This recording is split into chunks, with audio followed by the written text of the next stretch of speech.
ओम शांति।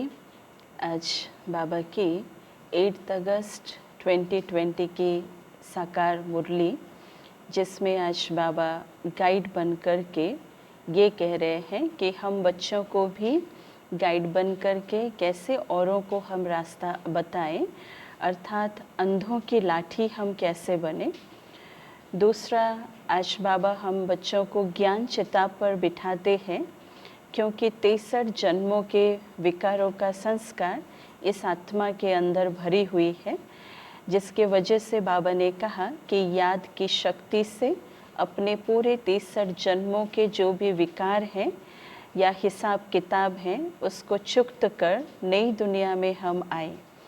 तो आज बाबा की मुरली ये है। बाबा ने कहा, मीठे बच्चे, जैसे बाप गाइड हैं ऐसे गाइड बन सबको घर का रास्ता बताना है, अर्थात अंधों की लाठी बनना है। आज की मुरली का सवाल बाबा ने पूछा कि इस बने बनाए अनादि ड्रामा का राज कौन सा है जो तुम बच्चे ही जानते हो। इस बने बनाए ड्रामा का अनादि ड्रामा का राज कौन सा है जो तुम बच्चे ही जानते हो। उत्तर में बाबा समझा रहे। बाबा ने कहा कि यह बना बनाया अनादि ड्रामा है, इसमें ना तो कोई एक्टर ऐड हो सकता है ना कोई कम हो सकता है ना। बाबा कहते यह अनादि ड्रामा है, अविनाशी ड्रामा है, और यह ड्रामा संपूर्ण रीति से बाबा ने कहा एक्यूरेट है। एक्यूरेट अर्थात जिसमें बाबा कहते इस ड्रामा में कोई भी एक्टर ना एक्स्ट्रा ऐड हो सकता है ना कोई माइनस अर्थात कम हो सकता है।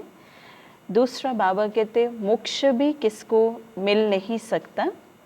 कोई कहे कि हम इस आवागमन के चक्र में आए ही नहीं, तो बाबा कहते हैं कि हाँ, कुछ समय के लिए हम आएंगे नहीं, लेकिन पाठ से कोई बिल्कुल छूट नहीं सकते।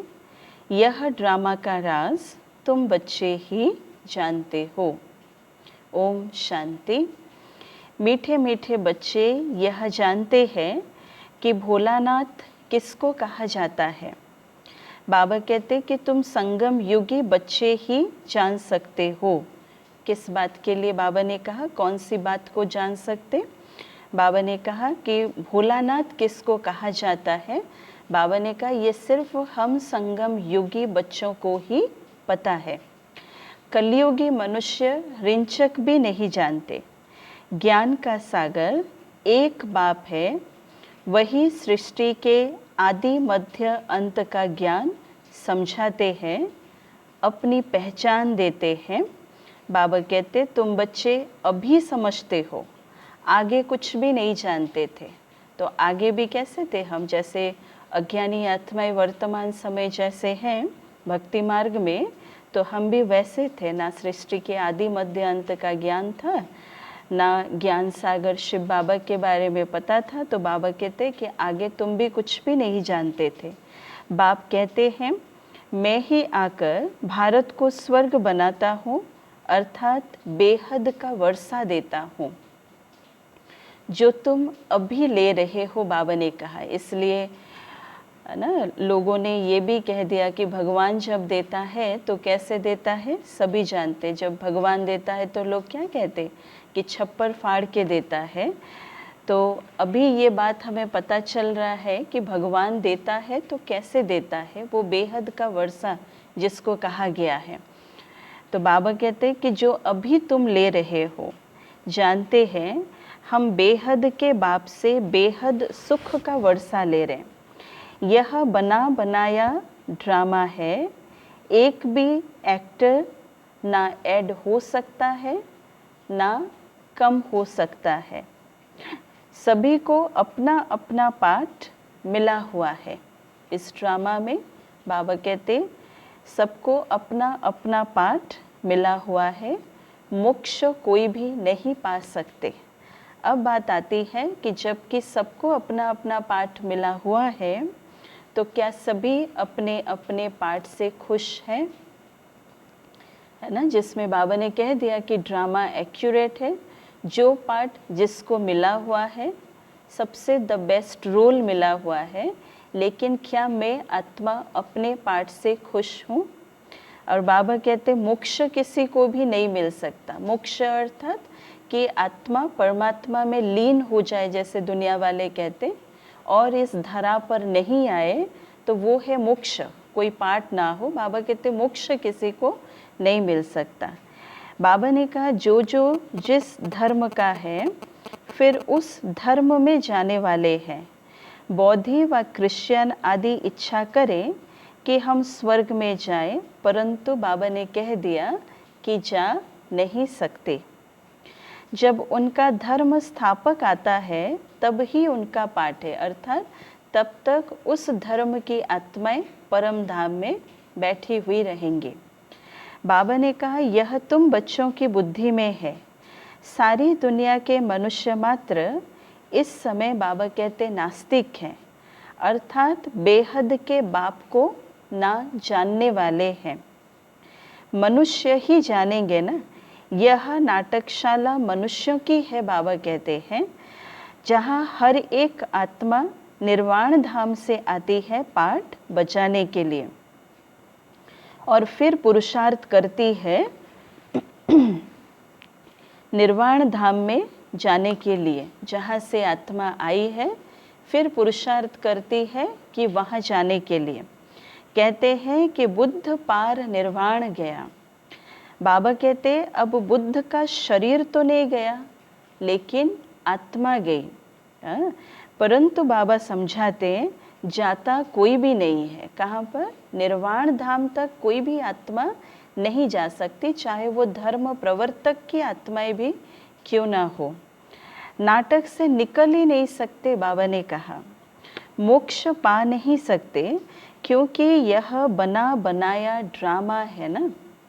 बाबा कहते कोई मनुष्य समझते हैं मोक्ष मिलता है, इसलिए पुरुषार्थ करते रहते हैं। जैसे जैनी लोग पुरुषार्थ करते रहते हैं, उनकी अपनी रस्म रिवाज है, उनका अपना गुरु है जिसको वह मानते हैं, जैनी लोग। बाकी मोक्ष किसी को भी मिलता नहीं है। तुम तो जानते हो हम पाठधारी हैं इस ड्रामा में। पाठधारी अर्थात हम आएंगे फिर जाएंगे, फिर आएंगे फिर जाएंगे, लेकिन मोक्ष किसी को नहीं मिल सकता, क्योंकि आत्मा के अंदर वो संस्कार है, कर्म करने का संस्कार है। इसलिए आत्मा इस धरती पर आएगी ही आएगी, शरीर धारण करके ये आत्मा को पाठ बजाना ही है। बाबा भी कहते हैं कि तुम तो जानते हो हम पाठधारी हैं इस ड्रामा में। हम कब आए फिर कैसे जाएंगे यह किसी को भी पता नहीं है। जानवर तो नहीं जानेंगे ना, बाबा कहते हैं। यह ज्ञान जानवर तो नहीं जानेंगे ना। मनुष्य ही कहते हैं कि हम एक्टर्स, पाठधारी हैं, और यह कर्म क्षेत्र है जहाँ आत्माएं रहती है ना। ये कर्म क्षेत्र है, आत्मा की यह कर्म क्षेत्र है।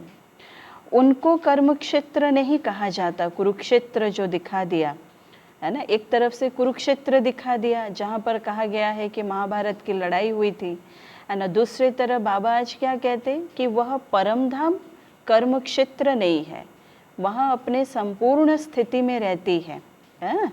यह आत्मा की कर्म भूमि है, कर्म क्षेत्र है। वह तो निराकारी दुनिया है, उसमें कोई खेलपाल नहीं, कोई भी प्रकार की एक्ट नहीं, कोई भी प्रकार का कर्म नहीं। निराकारी दुनिया से साकारी दुनिया में आते हैं पाठ बजाने, जो फिर रिपीट होता रहता है। बाबा कह रहे हैं कि बच्चे प्रलय कभी होती नहीं। दुनिया वालों ने कह दिया कि इस धरा का, इस विश्व का प्रलय होता है, लेकिन बाबा कहते प्रलय कभी होती नहीं। शास्त्रों में दिखाते हैं कि महाभारत लड़ाई में यादव और कौरव मर गए, बाकी बचे 5 पांडव, वह भी पहाड़ों पर गल मरे। दिखाया गया है महाभारत में, ये शास्त्र में दिखाया गया है ना, बाकी कुछ रहा ही नहीं। इससे समझते हैं कि प्रलय हो गई। और बाबा क्या कहते, प्रलय नहीं होती है, लेकिन एक महाभारी विकराल महाविनाश होता है जिसमें संपूर्ण रीति से सब कुछ परिवर्तन हो जाता है ना। प्रकृति के 5 तत्व भी अपने स्थान फिर से ले लेते हैं। इस प्रकार से महापरिवर्तन होता, ना कि प्रलय होती है। यह सब बातें बैठ बनाई है, फिर दिखाते हैं कि समुद्र में पीपल के पत्ते पर एक बच्चा अंगूठा चूसता आया। फिर दिखाते हैं कौन आया, कृष्ण को दिखाया गया है कि पीपल के पत्ते पर, है ना, अंगूठा चूसता हुआ वह बच्चा आया, समुद्र में आया। अब ये सोचने वाली चीज़ ये है ना, कभी भी पानी में एक पत्ते के ऊपर बच्चे को सुला दो, थोड़ी वो स्विमिंग करते हुए आएगा। बाबा भी क्या कह रहे हैं कि अब इनसे फिर दुनिया कैसे पैदा होगी। बाबा कहते मनुष्य जो कुछ सुनते हैं वह सत सत करते रहते, क्योंकि मनुष्य के खुद के अंदर वह ज्ञान नहीं है, तो वह जो भी सामने वाले आए, जो भी कहते गए, वह कैसा हो गया, सत वचन महाराज के समान हो गया। अभी तुम बच्चे जानते हो कि शास्त्रों में भी क्या क्या लिख दिया है ना। यह सब है भक्ति मार्ग के शास्त्र। भक्तों को फल देने वाला एक भगवान बाप ही है। कोई मुक्ति में, कोई फिर बाबा कहते जीवन मुक्ति में चले जाएंगे। और बाबा हम बच्चों को क्या कहते कि तेरे भाने सर्व का भला, है ना। कोई आत्माएं मुक्ति में जाएंगे, तो बाबा कहता है कोई आत्माएं फिर जीवन मुक्ति में जाएंगे। हर एक पाठधारी आत्मा का जब पाठ आएगा तब फिर वह आत्मा परम धाम से आएगी, ना पहले आएगी ना बाद में आएगी। वह आत्मा भी अपने एक्यूरेट समय पर नीचे आएगी। यह ड्रामा का राज सिवाय तुम बच्चों के और कोई भी नहीं जानते। कहते हैं कि हम रचता और रचना को नहीं जानते हैं, और ज़्यादा पूछ लो तो क्या कहते हैं, नेति नेति शब्द कहते हैं ना। ड्रामा के एक्टर्स होकर और ड्रामा के आदि मध्य अंत ड्यूरेशन आदि को ना जाने तो बाबा कहते क्या कहेंगे, ड्रामा के एक्टर्स होकर ड्रामा के ड्यूरेशन को ना जाने, ड्रामा के आदि मध्य अंत को भी ना जाने तो बाबा क्या कहते होंगे। जैसे कोई मूवी देखते हैं तो कम से कम हमें ये तो पता रहता है कि इस मूवी में हीरो कौन है, हीरोइन कौन है ना, जो मेन रोल प्ले करते हैं वो कौन है, इसके डायरेक्टर कौन है, प्रोड्यूसर कौन है।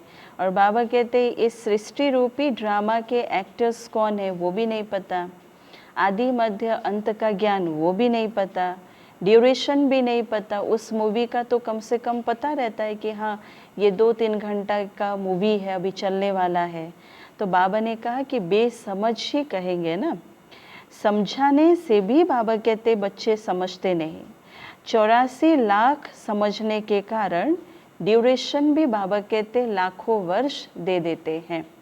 84 लाख तो फिर ड्यूरेशन भी लाखों वर्ष दे दिए कि हर युग लाखों वर्ष का है। अभी तुम समझते हो कि बाबा हम आपसे कल्प कल्प आकर स्वर्ग की बादशाही लेते हैं। जब ये आत्मा को, है ना, परिचय हो जाता है मैं कौन हूँ, शिव बाबा कौन है मेरा, तो बाबा कहते उस आत्मा के अंदर ये सेंस आ जाता है और वो क्या कहती है कि बाबा हम आपसे कल्प कल्प आकर स्वर्ग की बादशाही लेते हैं। 5000 वर्ष पहले भी आपसे मिले थे बेहद का वर्षा लेने के लिए। यथा राजा रानी तथा प्रजा सब विश्व के मालिक बनते हैं, प्रजा भी कहेगी कि हम विश्व के मालिक हैं। कहाँ पर? सतयुगी प्रजा, सिर्फ महाराजा, पूरे विश्व के जो महाराजा महारानी होंगे या जो राजा रानी होंगे, सिर्फ वो नहीं कहेंगे कि हम विश्व के मालिक हैं। बाबा कहता सतयुगी प्रजा के मुख से भी ये शब्द आएगी कि हम भी विश्व के मालिक हैं।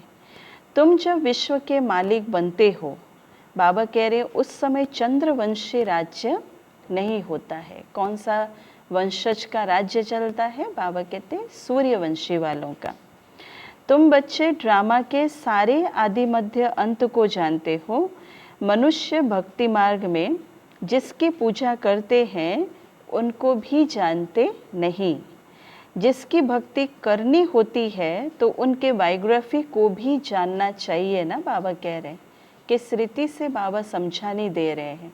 समझो, बाबा कहता है जिसकी हम पूजा कर रहे हैं, कितनी एक अंधश्रद्धा की भावना से हम पूजा कर रहे हैं, है ना। जहाँ प्राप्ति हमें कुछ भी नहीं हो पा रहा है, तो मूल कारण क्या है कि जिनकी हम पूजा कर रहे हैं उनकी बायोग्राफी के बारे में भी हमें नहीं पता।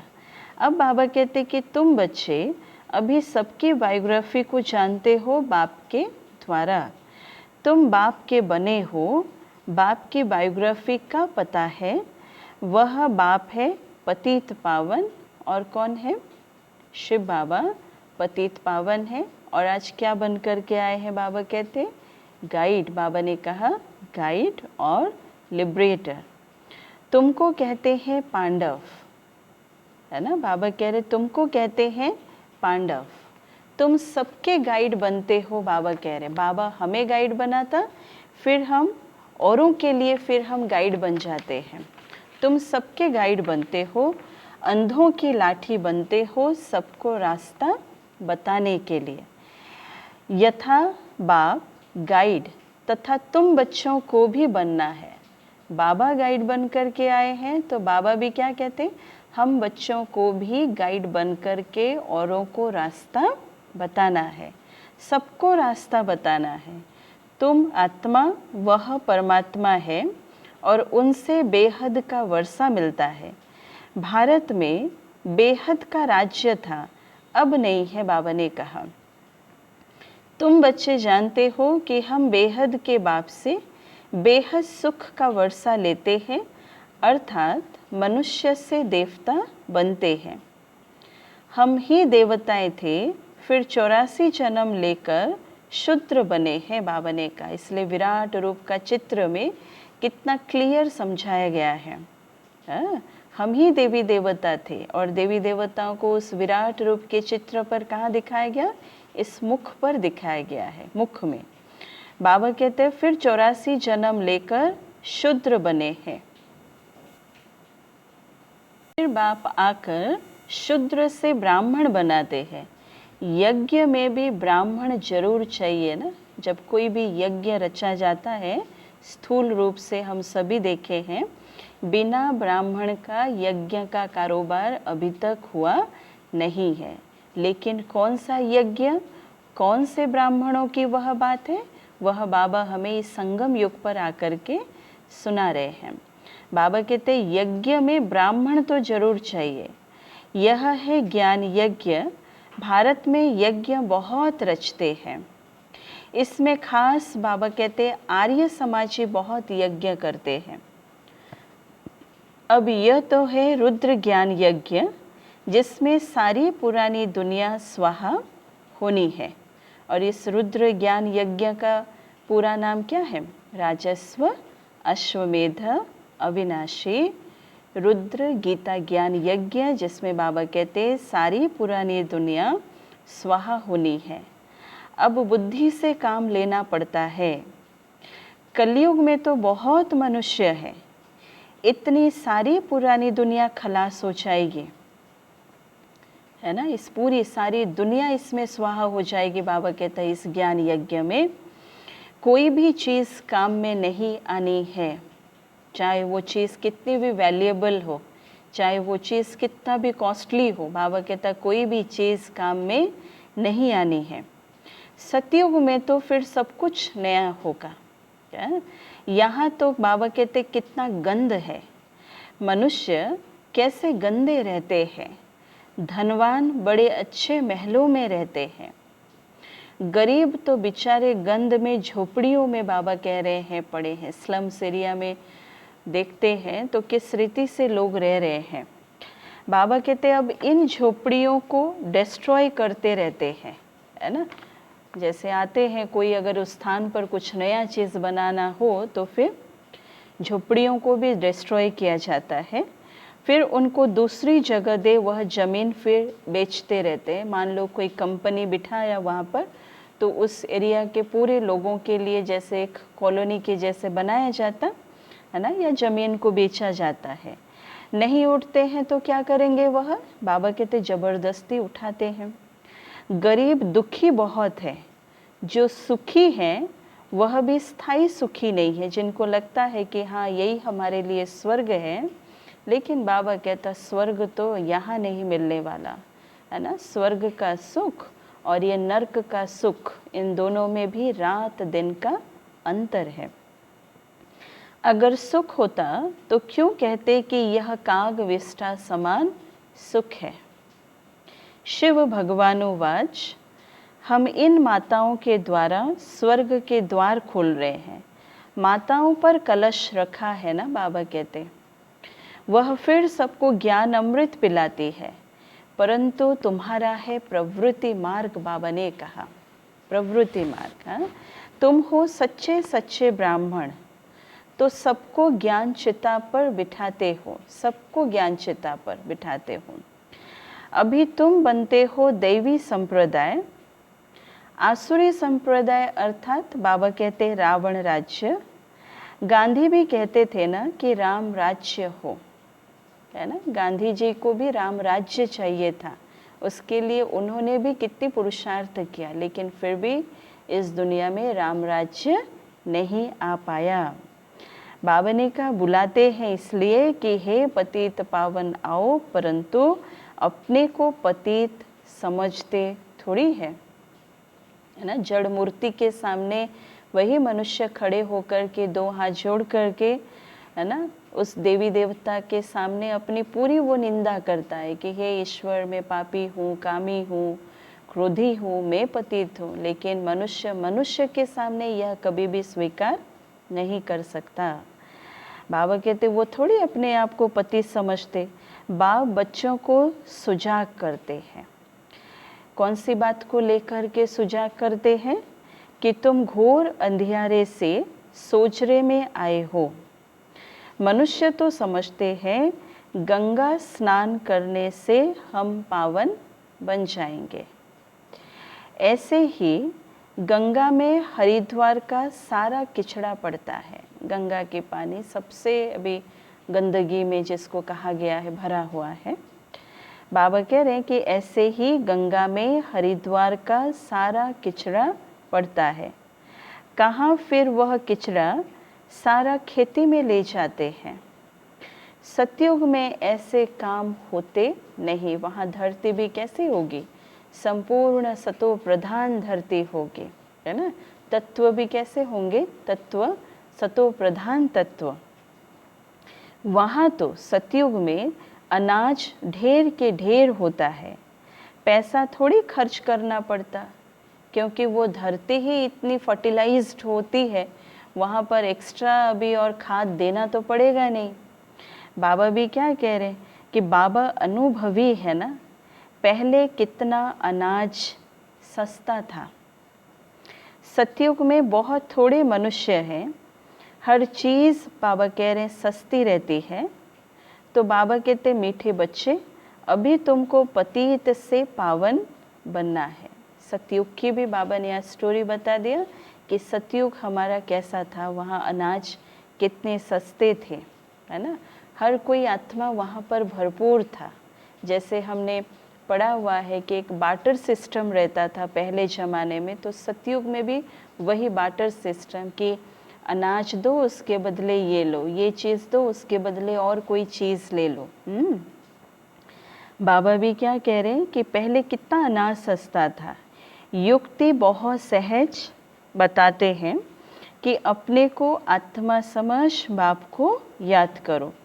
आत्मा में ही खाद पड़ने से मुलम्मे की बाबा कहते बन गई है।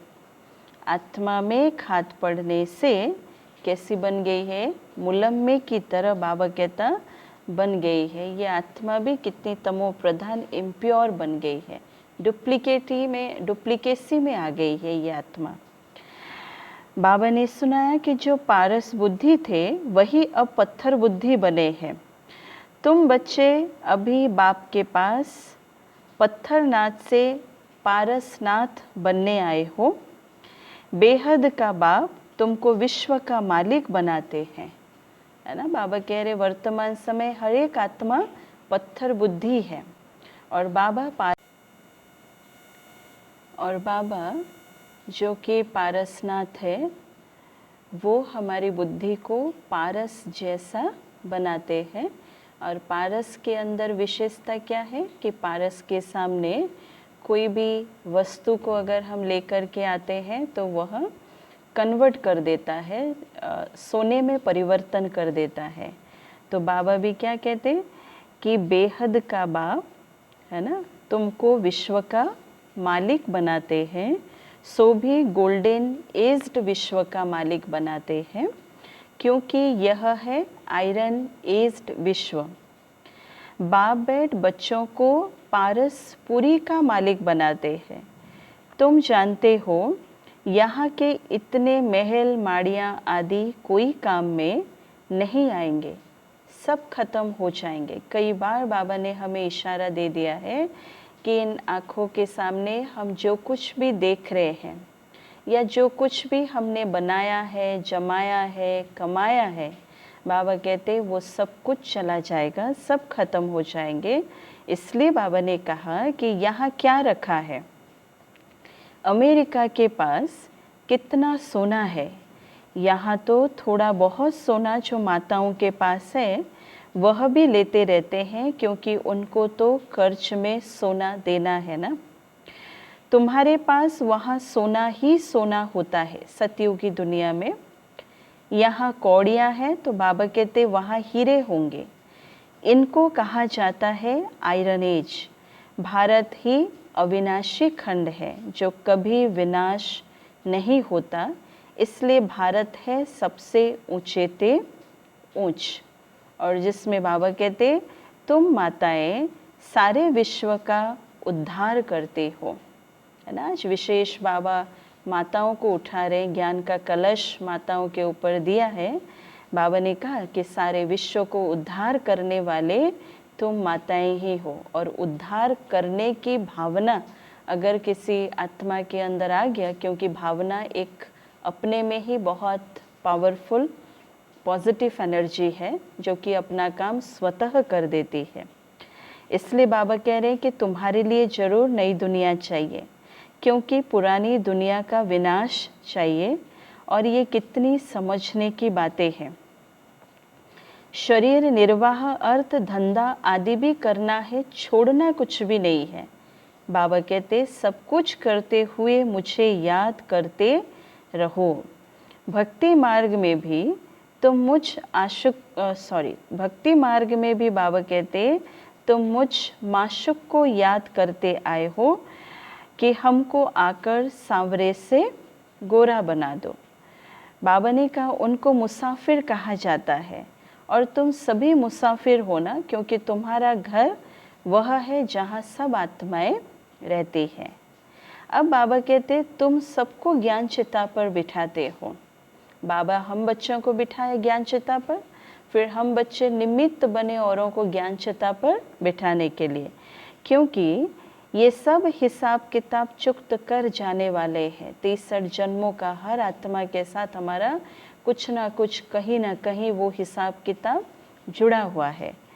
फिर नए सिर तुम आएंगे और जितना याद में रहेंगे उतना बाबा ने कहा पवित्र बनेंगे और ऊंच पद पाएंगे। माताओं को तो फुर्सत रहती है, मेल्स की बुद्धि धंधे आदि तरफ चक्कर लगाती रहती है, इसलिए बाप ने कलश भी माताओं पर रखा है। यहाँ तो स्त्री को कहते हैं कि पति ही तुम्हारा ईश्वर, गुरु सब कुछ है और तुम उनकी दासी हो। अभी फिर बाप तुम माताओं को कितना ऊंच बनाते हैं। सभी माताएं खुश हो। आज बाबा आप सबको कितना ऊंचा उठा रहा है। देखो बाबा कहते अभी फिर बाप तुम माताओं को कितना ऊंच बनाते हैं। तुम नारियां ही भारत का उद्धार करती हो। कोई कोई बाबा से पूछते हैं, क्या पूछते हैं कि आवागमन से छूट सकते हैं, आवागमन से क्या छूट सकते हैं। बाबा कहते हाँ, कुछ समय के लिए, कुछ समय अर्थात जब तक आत्मा परम धाम में है तब तक वो आवागमन के चक्कर में नहीं आती है, लेकिन वो समय भी बहुत थोड़ा सा समय होता है।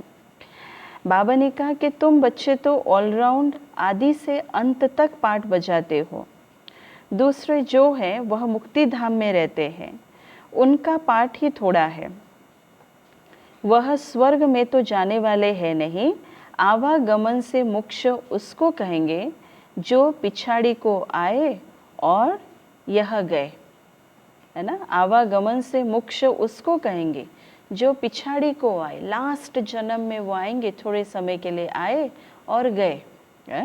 बाबा ने कहा कि ज्ञान आदि तो सुन न सके वह आत्माएं जो पिछाड़ी में आती है, वो आत्माएं सुनते वही हैं जो शुरू से अंत तक पाठ बजाते। कोई कहते हमको तो यही पसंद है, हम वहाँ ही बैठे रहें, है ना। जब इतनी सारी बातें और इस दुनिया के इतने सारे चक्कर जो हैं जब सुनते हैं देखते हैं, अभी विशेष करके कलयुग के चक्कर, तो बाहर वाले भी क्या कहते हैं, उससे अच्छा तो हम वहीं पर ही बैठे रहे हैं, हमें यहाँ आने की कोई ज़रूरत ही नहीं है। ऐसे थोड़ी हो सकता है, बाबा कहते हैं सदा काल के लिए थोड़ी वहाँ पर कोई बैठे रहेंगे। ड्रामा में नूंधा हुआ है कि जाकर पिछाड़ी में आएंगे जरूर, बाकी सारा समय शांति धाम में रहते हैं। और यही बाबा ने आज कहा बेहद का ड्रामा है ना। ये एक बहुत गुह्य राज है, बहुत सूक्ष्म राज है, जो बाबा हमें कितनी क्लियर रीति से हमें समझाने बाबा ने दिया है कि आवागमन के चक्र से, है ना, कोई भी छूट नहीं सकते। बाबा कहते ये ड्रामा में नूंधा हुआ है कि आत्मा आएगी और फिर जाएगी। अच्छा, मीठे मीठे सिके लधे बच्चों प्रति माता पिता बाप दादा का याद प्यार और गुड मॉर्निंग। रूहानी बाप के रूहानी बच्चों को नमस्ते। हम रूहानी बच्चों की रूहानी माता पिता बाप दादा को याद प्यार, गुड मॉर्निंग और नमस्ते। धारणा के लिए मुख्य सर, फर्स्ट पॉइंट, बाबा ने कहा सच्चा सच्चा ब्राह्मण बन सबको ज्ञान अमृत पिलाना है, ज्ञान चिता पर बिठाना है। सच्चा सच्चा ब्राह्मण बन सबको ज्ञान अमृत पिलाना है, ज्ञान चिता पर बिठाना है। सेकंड पॉइंट, शरीर निर्वाह अर्थ धंधा आदि सब कुछ करते पतित से पावन बनने के लिए बाप की याद में रहना है और सबको बाप की याद दिलाना है। आज का वरदान, निरंतर याद और सेवा के बैलेंस से बचपन के नाच नखरे समाप्त करने वाले वानप्रस्थी भव। और एक बार रिपीट करते, निरंतर याद और सेवा के बैलेंस से बचपन के नाच नखरे समाप्त करने वाले वानप्रस्थी भव। डिटेल्स में बाबा ने समझाया, छोटी छोटी बातों में संगम के अमूल्य समय को गंवाना, इसको बाबा कहते बचपन के नाच नखरे हैं। छोटी छोटी बातों में अपना समय को, अपने अमूल्य समय को गंवाना। अब यह नाच नखरे बाबा कहते शोभते नहीं है। वानप्रस्थ में सिर्फ एक ही कार्य रह जाता है। जो वानप्रस्थी होते, घरों में भी आप देखो जो बड़े बुजुर्ग होते वानप्रस्थी होते हैं, उनके पास एक ही काम रहता है। क्या हमने देखा है कि एक कुर्सी पर बैठे हुए रहते, एक माला हाथ में रहता है और फिर एक एक दाना उसको सुमिरण करते हुए जाते। कोई जिसके भी भगत होंगे, कोई शिव के होंगे, कोई राम के होंगे, कोई कृष्ण के होंगे। तो बाबा भी क्या कह रहे कि वानप्रस्थ में सिर्फ एक ही कार्य रह जाता है, बाप की याद और सेवा। इसके सिवाय और कोई भी याद ना आए, उठो तो भी याद और सेवा, बाबा कहते सो तो भी याद और सेवा, निरंतर यह बैलेंस बना रहे। त्रिकालदर्शी बनकर बचपन की बातें व बचपन के संस्कारों का समाप्ति समारोह मनाओ, तब कहेंगे वानप्रस्थी। वानप्रस्थी की सही परिभाषा आज बाबा ने समझाया कि त्रिकालदर्शी बनकर अपने बचपन की बातें व बचपन के संस्कारों का, बचपन के संस्कार जो हमारे पुराने स्वभाव संस्कार आदि जो भी है ना, उसको बाबा कहता उसका समाप्ति समारोह मनाओ, तब कहेंगे वानप्रस्थी। स्लोगन: सर्व प्राप्तियों से संपन्न आत्मा की निशानी है संतुष्टता। सर्व प्राप्तियों से संपन्न आत्मा की निशानी है संतुष्टता। इसलिए संतुष्ट रहो और संतुष्ट करो। और संतुष्ट आत्मा ही खुश होकर के रह सकता है। खुश होंगे तो संतुष्टता का गुण आएगा, वह नहीं है, लेकिन संतुष्टता का गुण है मैं संतुष्ट हूँ, अर्थात मैं खुश भी हूँ। और बाबा भी क्या कहते, संतुष्टता की निशानी क्या है? वो आत्मा सर्व प्राप्तियों से वो भरपूर होगा, संपन्न होगा, है ना। कोई भी चीज़ की उसको कमी की महसूस नहीं होगी, नहीं भी होगी उसके पास, तब भी वो अपने आप को फील कर रहा होगा कि मेरे पास सब कुछ है, मैं संपन्न आत्मा हूँ। इसलिए बाबा कहते संतुष्ट रहो और औरों को संतुष्ट करो। ओम शांति।